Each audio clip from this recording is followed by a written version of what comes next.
Yuk kita buka sama-sama Efesus pasal yang kedua, ayat yang ke-13 dan ayat yang ke-14. Efesus 2, ayat 13 dan 14. Tapi sekarang di dalam Kristus Yesus, kamu yang dahulu apa saudara? Jauh sudah menjadi dekat oleh darah Kristus. Karena dialah damai sejahtera kita yang telah mempersatukan kedua pihak dan yang telah merubuhkan tembok pemisah, yaitu perseteruan. Rasul Paulus menangkap banget ya infrastrukturnya surga.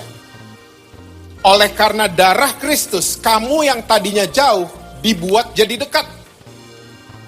Dan oleh karena damai sejahtera Kristus, dia yang merubuhkan tembok pemisah. Bayangin, kita sama Tuhan itu sebenarnya ada tembok pemisah. Namanya adalah perseteruan. Nah, kita nih orang-orang Kristen, kita kalau dengar perseteruan dengan Tuhan, kita selalu berpikirnya soal Taman Eden, manusia jatuh dalam dosa. Betul banget, ya. Tapi ternyata yang membuat kita terpisah dari Tuhan bukan hanya dosa loh, bukan hanya dosa. Ada satu isu lagi yang saya mau bahas buat saudara, yang membuat seringkali Tuhan pasang pemisah. Dan akhirnya kita sulit mengalami dia. Yuk kita lihat sama-sama kitab Keluaran 19, ayat yang ke-7 dan ayat yang ke-8. Saudara mesti tahu bahwa di perjanjian lama sebelum hukum Taurat disahkan, Tuhan tuh punya nature. Nature-nya Tuhan adalah selalu mau dekat dengan ciptaannya. Tuhan selalu di pihak kita, itu nature-nya Tuhan. Jangan saudara pernah berpikir Tuhan berseberangan sama kita. Saudara kalau baca ceritanya Abraham satu kali, dia bohong sama raja namanya Abimelek. Karena dia takut istrinya yang namanya Sarah, itu diambil sama Abimelek. Dijadiin selir, gundik atau apa gitu loh. Karena dia takut, dia bohong. Dia bilang Sarah tuh adiknya. Pembohong. Tapi Tuhan belain Abraham. Abimelek didatengin sama Tuhan. Abimelek gak bikin apa-apa. Gak bikin salah apa-apa. Tapi Tuhan datengin Abimelek di mimpinya. Dan Tuhan bilang ini, you are a dead man. Saya sampai baca lagi. Perasaan yang bohong Abraham. Kok yang dibilang dead man si Abimelek? Nah ternyata ini nature-nya Tuhan. Tuhan selalu pengen ada di pihak kita. Tuhan selalu mau dekat sama ciptaannya. Bangsa Israel, kita semua tahu ceritanya. Dari keluar dari bangsa Mesir, kerjaan mereka cuma komplain. Ya, saudara tahu komplain? Kita soalnya jago kalau komplain. Ya, kerjaannya komplain. Gak ada air, gak ada ini, air keluar. Tuhan. Gak ada makanan, kalau bangun pagi lapar, mana turun dari surga, tiap hari on time. Itu Tuhan. Dan kita semua tahu ceritanya kalau mereka lagi jalan di malam hari, Tuhan mau deketin mereka. Berikan mereka rasa aman. Bentuknya apa? Tiang api. Kalau siang tiang awan. Tiba-tiba sampai diceritain. Satu hari Musa dipanggil sama Tuhan. Tolong kasih firman ini ke bangsamu. Sampein ke bangsa kamu. Lalu datanglah Musa dan memanggil para tua-tua bangsa itu dan membawa ke depan mereka segala firman yang diperintahkan Tuhan kepadanya. Ayat 8. Seluruh bangsa itu menjawab bersama-sama, segala yang difirmankan Tuhan akan kami lakukan. Lalu Musa pun menyampaikan jawab bangsa itu kepada Tuhan. Jadi dipanggil nih tua-tua Israel. Musa menyampaikan Tuhan pesan ini. Lalu tua-tua Israel serentak bersama-sama mereka menjawab, segala yang difirmankan Tuhan akan kami lakukan. Saya baca ayat ini udah dari saya sekolah minggu, cerita ini suka dibahas. Saya pikir orang-orang Israel itu taat sama Tuhan. Ternyata kalau saudara baca dari bahasa aslinya, dari banyak tafsiran, dari banyak literatur, ternyata tua-tua Israel ini, mereka sebenarnya lagi boasted di hadapan Tuhan. Kalau mereka ngomong pakai gestur badan kira-kira begini. Firmanin aja, kita bisa kok. Boasted. Mereka berpikir dengan performance mereka, Tuhan akan dekat sama mereka. Mereka pikir dengan semua usaha yang mereka buat, ya, mereka pikir mereka akan dekat dan Tuhan akan dekat sama mereka. Firmanin aja, bisa kok kita, bisa kok. Lihat responnya Tuhan, karena Musa kan balik dan ngasih tahu jawabannya Israel buat Tuhan. Ya, ayat 12. Sebab itu haruslah engkau memasang apa? Batas, border, pemisah. Tadinya mau deket loh. Tuhan tadinya mau dekat sama ciptaannya. Bohong dibelain. Malah rajanya yang dibilang, you are a dead man. Komplain, air datang. Komplain, mana turun dari surga. Tapi waktu mereka mulai ngomong, segala yang difirmankan, kita bisa. Tuhan tiba-tiba ngomongnya beda. Memasang batas bagi bangsa itu berkeliling sambil berkata, jagalah baik-baik, jangan kamu mendaki gunung itu, atau kena kepada kakinya. Sebab siapapun yang kena kepada gunung itu, pastilah ia dihukum mati. Lanjut ayat 13. Tangan seorang pun tidak boleh merabanya, sebab pastilah ia dilempari dengan batu, atau dipanai sampai mati. Baik binatang, baik manusia. Wih, semuanya gak boleh. Golden Retriever, semua gak boleh.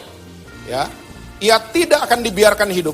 Hanya apabila sangkakala berbunyi panjang, barulah mereka boleh mendaki gunung itu. Waktu Musa kasih jawaban buat Tuhan, Tuhan sepertinya begini. Oh, ngerasa bisa? Oleh. Oke, here's the deal. I'm holy, stay away. Jangan dekat-dekat. Don't come near. Kamu dekat, kamu mati. Even binatangmu, your pets, semua, kakimu aja keinjek sama gunung Sinai, kamu mati. Dan Keluaran 20, here's the big 10. Ini aturan. Ya, gak ditulis di Keluaran, Yakobus 2 yang tulis, nanti saudara baca di rumah ya. Kamu melanggar satu, kamu melanggar semua. Kamu mau datengin aku dengan performance, nih coba lakuin ini, 10 ini. Kamu ngelanggar satu, kamu ngelanggar semuanya. Dan saudara mesti tahu, selama 1500 tahun, orang Israel under hukum Taurat. Semua, even the greats, semua gagal melakukan hukum Taurat. Semua gagal perform di depan Tuhan. Semua gagal. Daud, Salomo, semua gagal. Makanya waktu Yesus datang, Yesus cuma mau kasih tahu, kalian semua perlu saya. Lumayan yang amin satu. Saya punya satu follower baru. Kamu semua perlu saya. Bayangin waktu dia datang khotbah di bukit, itu hukum Taurat malah di-upgrade. Mateng gak lo? Malah di-upgrade kan, dia bilang, kamu pernah dengar kan jangan bersinah? Well, I'm telling you, if you undressing a woman in your mind, kamu sudah bersinah. Nah lo, jangan bersinah aja udah susah, di-upgrade sama Yesus, makin gak bisa. Yesus cuma mau kasih tahu, kalian semua perlu saya. Kalian gak bisa tanpa saya. Mau ngandelin performance, kalian akan gagal. Karena kita selalu pikir dengan kita baik, kita pelayanan, ya, kita ini, kita itu. Wah, Tuhan pasti sayang sama saya. Saudara pikir Tuhan kaget lihat Jesse Lantang khotbah ini. Wih, anak gue khotbah loh, ha? Enggak. Kita sama-sama orang berdosa semuanya. Bedanya cuma satu ketahuan, satu enggak. Betul? Satu ngaku, satu enggak. Itu aja bedanya. Kita sama-sama orang berdosa yang dikuduskan oleh darah Yesus. Didamaikan sama Tuhan. Tembok pemisah itu diruntuhkan sama Tuhan. Terus kita masih pikir, oh dengan performance, dengan usaha saya. Nah sekarang pertanyaannya, apa yang kita bangun? Kita buat keluarga kita jadi dekat gak? Karena saya ketemu 27 tahun, orang-orang Kristen, pelayanan, anak-anaknya malah gak mau ke gereja. LGBT, menjauh dari kita. Gay, lesbian, orang yang lagi Buffalo Gathering, menjauh. Kumpul kebo, salah ya Inggrisnya kayaknya ya. Salah Inggrisnya kayaknya. Orang-orang yang lagi bikin dosa menjauh dari kita. Mereka nggak mau ketemu sama kita. Mungkin kita salah bangun kali. Atau pertanyaannya, apa yang kita bangun selama ini? Kita membuat orang bukan jadi dekat sama Tuhan, tapi makin menjauh. Nah, Rasul Paulus, dia punya istilah infrastruktur di Alkitab, namanya pelayanan pendamaian. Yuk kita lihat, 2 Korintus pasal yang kelima, ayat yang ke-18, sampai dengan ayat yang ke-21. Kalau saudara scroll ke atas, itu judulnya adalah pelayanan untuk pendamaian. Dan semuanya ini dari Allah yang dengan perantaran Kristus telah mendamaikan kita dengan dirinya. Dan yang telah mempercayakan pelayanan pendamaian itu kepada kami. Sebab Allah mendamaikan dunia dengan dirinya oleh Kristus dengan tidak memperhitungkan pelanggaran mereka. Ia telah mempercayakan berita pendamaian itu kepada kami. Jadi kami ini adalah utusan-utusan Kristus, seakan-akan Allah menasihati kamu dengan perantaran kami dalam nama Kristus. Kami meminta kepadamu, berilah dirimu didamaikan dengan Allah. Ayat 21, Dia yang tidak mengenal dosa telah dibuatnya menjadi dosa karena kita, supaya dalam Dia kita dibenarkan oleh Allah. Kita semua mesti tahu bahwa setiap ada proyek infrastruktur, selalu ada 3 pihak. Yang pertama inisiator, yang kedua mediator, yang ketiga komunikator. Nah, kalau di Indonesia, di negara manapun sama. Di Indonesia, inisiatornya pemerintah pusat, betul? Nah, mediatornya biasanya pemerintah pusat kirim. Di Indonesia itu menteri yang jago main drum, Pak Basuki, yang rambutnya dia dikirim. Ya, ke tempat yang mau dibangun proyek infrastruktur. Wih, kerjaannya paling ribet, mediator. Mesti meeting sama pemuka-pemuka adat, ya, mesti yakinin masyarakat, mesti bebasin tanah, dan lain sebagainya. Nah, waktu proyeknya udah jadi, semua yang mengalami, kita akan menjadi komunikatornya. Kayak saya tadi, jelasin Silangit International Airport. Waktu saya ngalamin, saya cerita valid beritanya. Beberapa mata saudara kelihatan, pengen pergi langsung ke sana. Karena saya ngalamin. Waktu cerita, breakthrough. Di dunia F&B ada quotes yang bunyinya begini, let your network work. Kalau saudara punya restoran, customer datang, mereka jadi staff saudara. Tanpa itu customer ketahui. Karena waktu customer ini mengalami masakan saudara, apa yang mereka buat sekarang? Foto dulu yang pertama kan, cekrek. Terus, simpen fotonya. Enggak, mereka buka sosial media mereka. Diposting doang? Enggak, ada beritanya. Guys, ini enak, sumpah.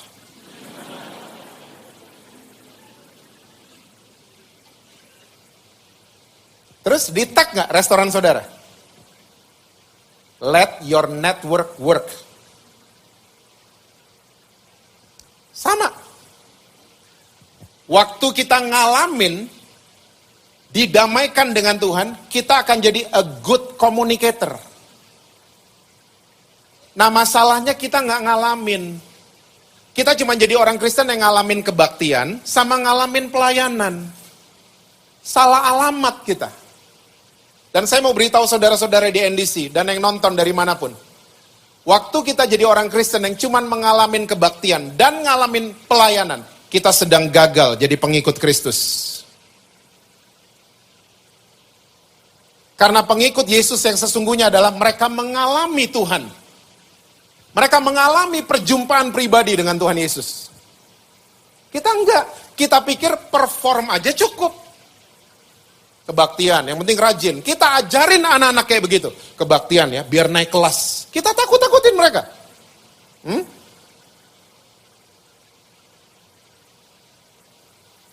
Saya dari kecil digituin soalnya. Tuhan mau datang loh, gereja. Dari kecil, gila, Tuhan mau datang. Ditakut-takutin pula. Suka tuh sama tante om saya. Nanti ada video loh di surga. Kelakuan kamu ketahuan semua. Saya cari sampai hari ini ayatnya nggak ada tuh. Kita sering kali cuma ditakut-takutin. Karena apa? Orang yang nakutin biasanya itu nggak ngalamin Tuhan. Makanya mereka berita yang mereka sampaikan bukan berita damai. Sama kan? Sama di 2 Korintus 5 ada 3 pihak. Inisiatornya Tuhan. Saudara lihat ayat 18 lagi. Ya, kataluso bahasa Yunaninya. Tuhan mendamaikan dirinya dengan dunia. Tuhan gak didesak sama alasan apapun. Tuhan gak punya ya reason apapun. Dia sendiri yang ingin mendamaikan dirinya dengan dunia. Terus dia kirim mediator, Kristus. Ya, kerjaannya paling berat. Bukan bebasin tanah, bebasin saudara dan saya dari dosa. Dia yakinin kita untuk kita percaya sama dia. Nah kita yang ngalamin, makanya dibilang sama Rasul Paulus, kami dipercayakan berita damai itu. Kita nih dipercayakan untuk jadi a good communicator. Jadi networknya Kingdom of God. Bicara. Nah yang seharusnya keluar dari mulut kita adalah berita damai. Bukan berita yang gak damai. Lo LGBT, neraka lo. Itu gak damai. Mereka makannya menjauh. Hah? Lo gini ya, lihat nanti. Tuhan hukum lo nanti. Lihat, nanti restoran lo gak laku. Itu gak damai, itu bukan peacemaker. Berita itu harus kita terima dengan benar. Saya waktu SMP, saya dari kecil udah senang lihat orang di dapur, saudara. Waktu SMP, tiba-tiba ada ekstrakurikuler namanya Tata Boga. Langsung daftar. Waktu mulai kelas tersebut, ternyata prianya cuma 2. Yang lain cewek semua.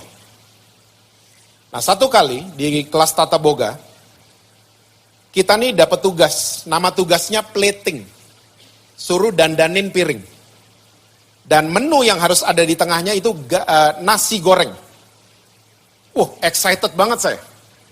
Ya pulang sekolah, papa yang jemput saya bilang, "Pak, mampir dulu Gunung Agung." Kenapa?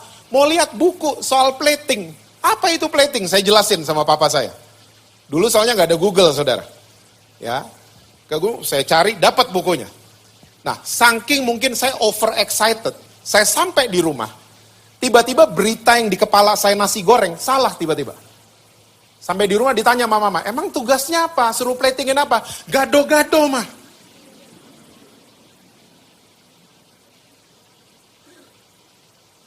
Berapa hari sesudahnya, mama bantuin. Ya, gado-gado yang dibuat. Semua didandanin, telur diajarin, telur mesti bagus. Ya, saya masih ingat dari kecil tuh, 8 menit kalau mau rebus telur. Ya, dan ingat waktu dikeluarin langsung ditaruh di dalam es. Biar boilingnya berhenti. Mama saya tuh. Biar warnanya bagus, dandanin semua. Dandanin, excited. Besok ke sekolah, datang sayurnya besok ya, mama bilang. Biar fresh. Besok ke sekolah, wah, over pede. Kelas dimulai, saya taruh depan guru saya. Wah, guru saya aja, saya lihat mukanya udah yang, wow, udah gitu. Nak, ini bagus banget nak, gitu. Oh, makin gede dong saya. Bagus loh nak. Tapi nak Jessie masih ingat nggak? Apa bu? Tugasnya bukan ini. Ih, drop loh itu, drop. Drop. Tugasnya bukan ini. Apa bu? Nasi goreng. Bukan gado-gado. Bagus nak, tapi bukan itu yang ditugasin. Seringkali kita orang Kristen buat hal yang sama. Kita pikir bagus, tapi ternyata surga nggak pengen itu sebenarnya. Kita pikir bagus. Kita pikir perform kita bagus. Kita pikir kita nakut-nakutin orang itu bagus. Tapi nggak disuruh. Kita pikir bagus. Berita yang kita terima salah. Salah. Apa sih isi berita damai? Yuk, ayat 21.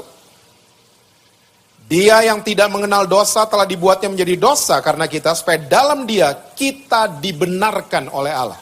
Wow. This is the news. This is the good news. Kita dibenarkan oleh Allah. Karena kita, dia yang gak berdosa, dibuat berdosa. Itu baru kejadian few days ago.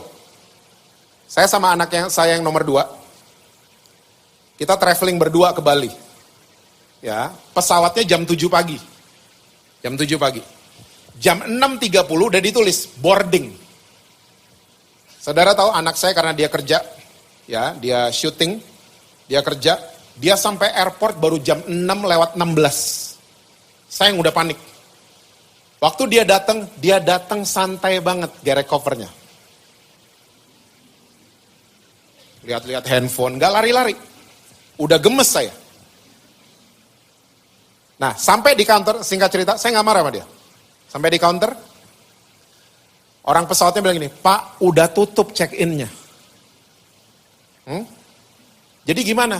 Kopernya mesti naik next flight. Jam berapa? Jam 1 siang. Bapak sama anak bapak boleh terbang. Lihat, yang bikin salah siapa? My son. Kopernya nggak bisa pergi, bapaknya kena. Hah? Karena kita, dia dibuat berdosa. Saya ikut-ikutan, saya yang ribet tiba-tiba. Dia asik lihat handphone. Sempet selfie lagi. Diposting, check in gitu. Saya yang lagi, tolong dong, ditelepon tolong. Akhirnya bisa. Koper kita akhirnya bisa terbang. Di same flight. Seringkali kita sama Tuhan kayak gitu. Hah? Kita bikin salah, Tuhan yang ribet. Sampai mau mati buat saudara dan saya. Itu namanya kita dibenarkan oleh dia. Seharusnya kita tahu diri dong. Kalau udah berbuat banyak buat Tuhan, jangan kegedean kepala. Kalau lagi jatuh dalam dosa, jangan minder datengin Tuhan. Jangan pernah minder. Tuhan selalu terima saudara dan saya. Kapanpun kita punya akses 24 jam. Jangan minder. Anak saya yang ikut sama saya kemarin, waktu dia masih 6 tahun, dia lagi belajar sepeda waktu itu. Saya ke rumah mama saya ngobrol-ngobrol, dia naik sepeda. Dia naik sepeda di depan rumah mama saya. Tiba-tiba saya lagi ngobrol sama mama. Ada suara teriakan dari anak saya, Daddy! Nada teriaknya bukan ngajakin main. Ngajak teriaknya minta tolong. Saya lari keluar dong. Sampai di luar saya ngeliat dia masih di atas sepeda. Tangannya di sepeda, tapi ban depan sama belakang ada di kanan kirinya got. Dan dia udah miring. Kalau dia lepas, dia masuk ke got. Waktu dia lihat saya datang, dia cuman gini, Dad, cuman gitu. Menurut saudara, saya? Kok yakin? Tolong. Yakin banget saudara ya? Hah? Saya nggak giniin anak saya kan, Pangeran kamu tunggu sebentar ya, Daddy mau telepon guru kamu dulu. Dad tolong, tunggu. Saya telepon gurunya, Bu, Pangeran hari ini rajin nggak? Bikin PR semua nggak? Oh Pak, ada satu dia nggak bikin PR Pak. Oh oke Bu, terima kasih buat infonya. Saya tutup telepon, saya bilang gini, Pangeran, kamu nggak perform, naik sendiri. Saya gitu. Abraham tadi bohong, digituin. Waktu saya ngelihat dia manggil saya Dad, gitu. Saudara tahu nggak? Semua salahnya Pangeran, semua isengnya sama kakaknya, hilang semua di kepala saya. Saya lari ke situ, saya gendong dia selamat sepedanya yang masuk ke got. Hari ini kadang-kadang dia ikut goes sama saya. Setiap lewat got dia bilang gini, hati-hati Dad. Wih, kebalikan sekarang, ha? Kenapa dia bikin kayak gitu? He know he got saved. Dia tahu dia diselamatin dari God itu. Dia tahu dia dibenarkan di situ. Gak pengen ulang yang salah yang sama. Orang kalau sadar mengalami Tuhan, bahwa dia dibenarkan, dia gak pengen justru ulang kesalahan yang sama. Kalau tetap mengulang itu namanya doyan. Makanya Rasul Paulus bilang di ayat 20, ayat sebelumnya, berilah dirimu didamaikan dengan Allah. Kalau kita mau membangun jembatan untuk orang bisa mendekat kepada Tuhan. Yang pertama, coba putusin dulu jembatan kita dengan damailah dengan masa lalu. Ampunin orang-orang yang nyakitin saudara. Karena sekarang lagi model namanya adalah neglecting, not forgiving. Neglect itu cuman kayak, udahlah biarin aja. Kalau zaman dulu kita mau ngeblok orang, telepon rumah kita angkat, kita taruh di meja. Orang gak bisa telepon ke rumah. Oh gak ada yang tahu gini-ginian ya. Oke. Kalau zaman sekarang, kita mute orangnya, kita unfriend, unfollow, ya, kita blok nomornya, kita gak mau lihat lagi deh, itu namanya neglect. Dan orang yang neglect, seringkali dia gak forgive. Dan waktu lihat lagi muka orangnya, wah dengan mudahnya dia ngamuk-ngamuk, ternyata masih ada monster di dalam. Karena apa? Kita gak pernah sembuh. Kita pikir neglect itu sama dengan forgive. No. Makanya kalau ajarin orang yang lagi sakit hati, jangan ajarin neglect. Udah blok aja nomornya, Udah, jangan ajarin untuk neglect. Ajarinnya begini. Karena orang kalau lagi pahit, lagi terluka, ya, ngelihat muka orang yang melukai dia, biasanya benci itu mulai keluar di hati kita. Betul? Kok belakang nggak tahu? Mulai keluar. Di saat benci itu lagi keluar, bilang gini sama Tuhan, Tuhan, saya mau mengampuni dia. Karena forgiveness is a process. Not happen overnight. Kalau lagi benci itu datang, jangan neglect lagi, tapi bilang Tuhan, ajar saya untuk melepaskan pengampunan. Berdamai dengan masa lalu. Saya udah sering katakan, terima kasihlah sama orang yang nyakitin kita. Setuju? Masih roaming. Terima kasih. Saya ngomong gini bukan teori, saya pun ngalamin. Terima kasih sama orang-orang yang nyakitin kita, karena mereka kita jadi orang yang stronger today. Betul. Terima kasih sama orang-orang yang bohongin kita. Karena mereka bohongin kita lebih pinter hari ini. Betul. Coba gak pernah dibohongin, blow on terus pasti kita. Tapi untung pernah dibohongin kan? Makanya berdamailah dengan masa lalu. Jangan marah lagi. Kita simpen semua grudges, kita sendiri yang rugi. Saudara terluka, itu normal. Siapapun bisa terluka. Tapi putuskan untuk melepaskan pengampunan. Jangan neglect. Jangan cuman block, unfollow, unfriend. Tapi bilang sama Tuhan, Tuhan bantu saya. Saya mau mengampuni orang itu. Saya punya satu anak rohani. Dia lari ke Jakarta waktu kerusuhan di Ambon. Dia lari ke Jakarta. Saudara tahu kenapa dia lari? Bukan karena kerusuhan. Dia lari karena waktu dia pulang ke rumahnya, mama kandungnya udah jadi 9 potong. Dibunuh. Dia lari ke Jakarta dengan full anger.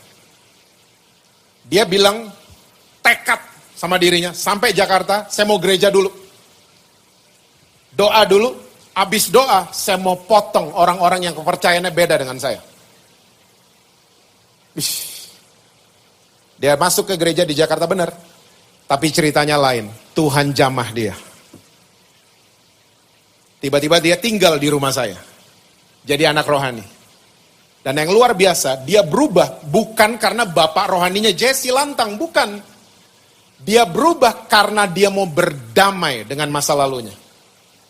Dia memutuskan, saya mau ampuni Tuhan, semua pembunuh mama saya. Saya mau ampuni mereka. Dia berubah, dia transform. Sekarang dia tinggal di Bali. Punya bisnis, wedding organizer. Hidup damai dengan istri dan 1 anak. Dia berubah. Mukanya tadi serem banget loh, kayak monitor ini mukanya. Sekarang ya ampun, boy band banget sih lo. Tuhan rubah dia dari dalam. Karena apa? Dia memutuskan untuk berdamai dengan masa lalu. Saudara, saya mau ajak NDC yang kebaktian jam 11. Kasih lihat ke keluarga saudara. Kalau kita disayang sama Tuhan. Setuju? Kita disayang sama Tuhan, saya mau sayang sama anak-anak saya.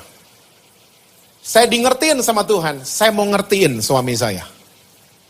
Amin istri-istri? Amin. You don't know him.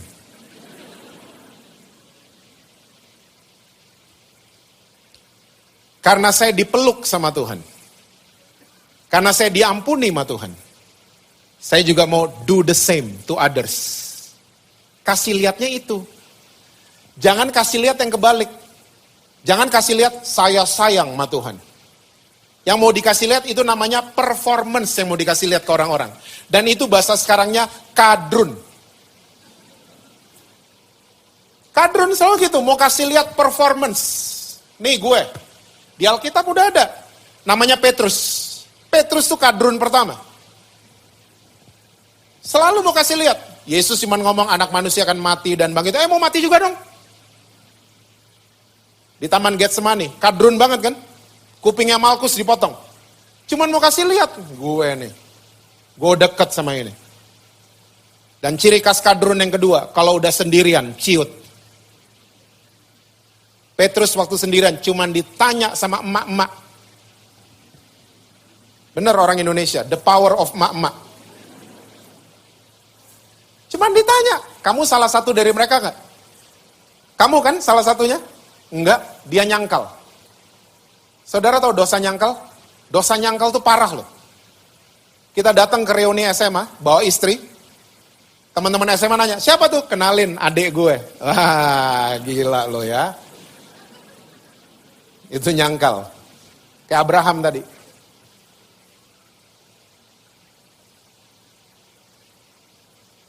Petrus, ayam berkokok 3 kali. Yesus noleh ke Petrus. Saya percaya Yesus waktu lihat Petrus with full of love and forgiveness. Kalau Yesus liatin Petrus, kalau Yesus kayak gitu, Petrus gak ada lagi di Alkitab. Pindah ke Taman Anggrek pasti.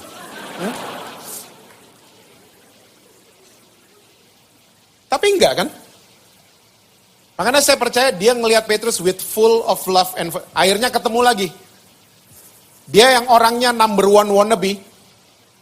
Waktu Yesus bangkit, dia paling gak berani. Dia menghindar. Ya. Yohanes 21 akhirnya, gak usah dibuka, percaya aja sama saya. Di Danau Tiberias. Mereka lagi mancing, kapal merapat. Yohanes yang ngenalin, itu guru. Waktu semua turun, Petrus pakai baju, dia nyemplung ke dalam.